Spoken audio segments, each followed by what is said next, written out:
when a student uses them, it's a flag for us teachers to know that, okay, he's or she is getting a deeper understanding in the language.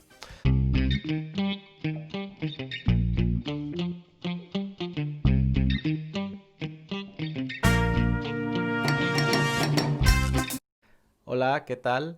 My name is Carlos and I'm a Spanish as a foreign language teacher. Today we're going to learn about idiomatic expressions in Spanish. Now, what is an idiomatic expression? They're also called idioms, and basically they are expressions that are not necessarily linked to the literal meaning of the words. We use them in informal language, and as to give you an example, in English, sometimes when you want someone to be quiet, you can say the idiom, "Can you please hold your tongue for a moment?" Very useful. It doesn't literally mean that I want you to touch your tongue or to hold it, but I want you to be quiet. So this is an idiom. The words are not necessarily linked to the meaning I want to give. In Spanish, we have a lot, and some of them, they're very similar to English, but a lot of them, they're very different. And it's interesting and funny to learn them so we can use them, of course. Right, so let's get cracking and let's see number 1. Pedir peras al olmo. Literally meaning to ask for pears to the elm tree. So, pedir peras al olmo. This idiom, we use it when we want to make someone tell you or give you something, but you know it's going to be very difficult. I would say even almost impossible for that person to do that due to the personality or the mood of the situation. In English, it would be to get blood from a stone. So it's funny to see how different yet similar they are. I'll give you an example to put it in context. Mónica es súper tacaña. Convencerla que pague la siguiente ronda de cervezas es como pedirle peras al olmo. So, Monica is really mean. Convince her to buy a round of beers is like getting blood from a stone. Number 2. Ser uña y carne. Meaning to be fingernail and flesh. So I want to give you the example in Spanish to put it in context and try to guess the meaning from it. Right, here we go. Bob y Patricio son como uña y carne. Se conocen desde pequeños. Did you guess it?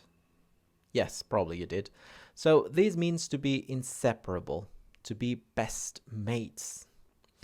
And it's quite funny because I have used it in a different version of it, because in Mexico sometimes people say they like uña y mugre, which would be fingernail and dirt.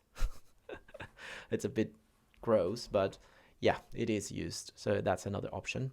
Good. Let's move on. Number 3. Tirar la casa por la ventana. To throw the house out the window.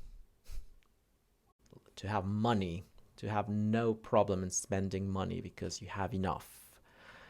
For example, mañana es mi cumpleaños y para mi fiesta voy a tirar la casa por la ventana. Tomorrow is my birthday and I will spare no expense with my party. Well, good for you. So I was doing some research on this expression because it's quite particular. So it originated in Spain, of course, in 1763. It's very specific. And that's when the national lottery in Spain was created. And it was tradition that when somebody won the lottery, to get rid of all your old stuff and just like to literally throw it out the window. And it just adapted to the daily lingo of the people. And now it's just a very common expression that we use. Number 4. No tener pelos en la lengua. Not to have hairs on your tongue. We use it for someone who's not afraid to speak their mind. Someone who's very straightforward.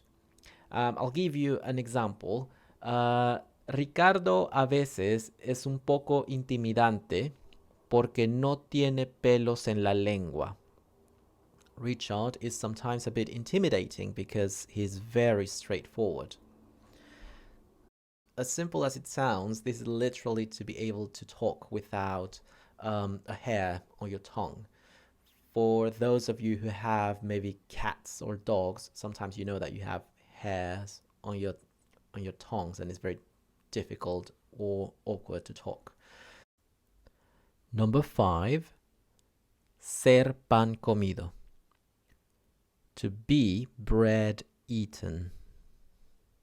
Right, for this one, to be bread eaten, ser pan comido, normally we talk about a situation, not a person. So we say something is bread eaten. Algo es pan comido.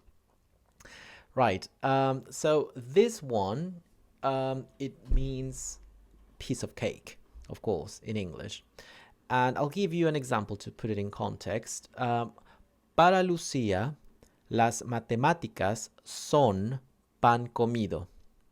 For Lucia, mathematics is a piece of cake. So, as you listened, of course, we use son because matemáticas, mathematics, in Spanish is a plural noun. Okay, so just notice that. And there you go. To be bread eaten because bread is easy to eat. So to summarize our idioms for today, we have number 1, pedir peras al olmo, to ask for pears to the elm tree.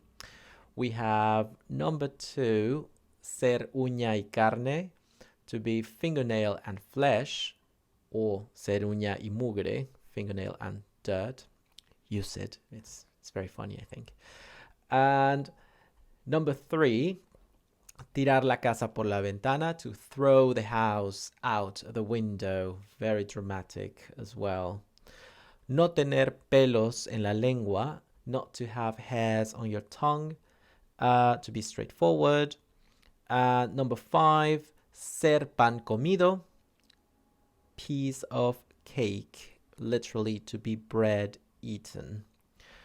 What is very particular with this kind of expressions is that when a student uses them, it's a flag for us teachers to know that, okay, he's or she is getting a deeper understanding in the language. So thank you for watching, and if you have any suggestions of topics that you would like to cover, let me know and I can make videos based on that. So happy studying and see you next time. Adios.